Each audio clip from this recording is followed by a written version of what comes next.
The couch stretch. This is the single most important stretch that I have people do very frequently because we need to have very mobile hip flexors and they get very tight from sitting down so much. You're gonna need a bench or a couch to put your back foot on and then your knee on the ground. And then you're gonna drive your hips down and forward, getting a really good stretch on that back leg hip flexor. Okay, so do half of the time just with your chest facing forward. This toe is pointing straight forward as well on that front leg. Then you're gonna grab that front leg and push yourself into rotation. You'll feel it all through your spine and your obliques. And hold it like that for the second half of the stretch. And just sink into it. I love doing this one a couple times a week for 2 minutes a side. All right. The second most important stretch that a runner can do, or anybody that's just trying to move, is a hip internal rotation stretch.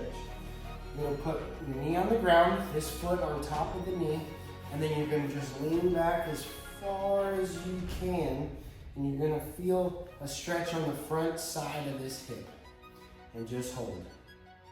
The saddle stretch is a great stretch for your knees and your shins.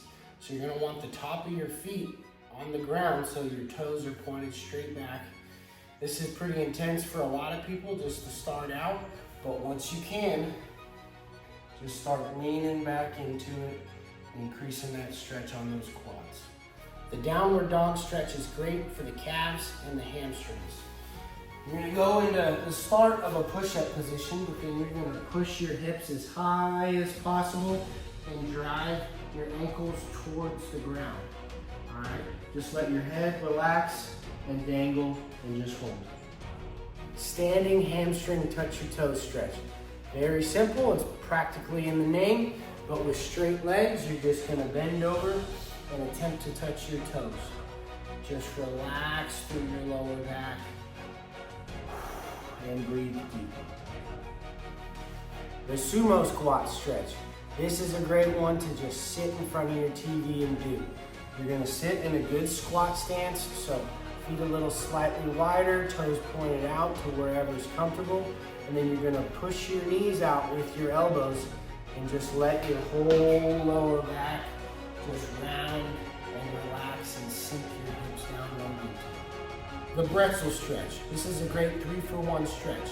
You're gonna get your quad, your glute, and then you're also gonna rotate your spine. It's gonna take a second to get into, but grab your bottom foot, pull it through all the way, then lay flat on the ground as flat as you can, okay? So both shoulder blades, both knees are gonna attempt to get on the ground, but that's tough. Put this hand on top of that knee and just relax and rotate into it.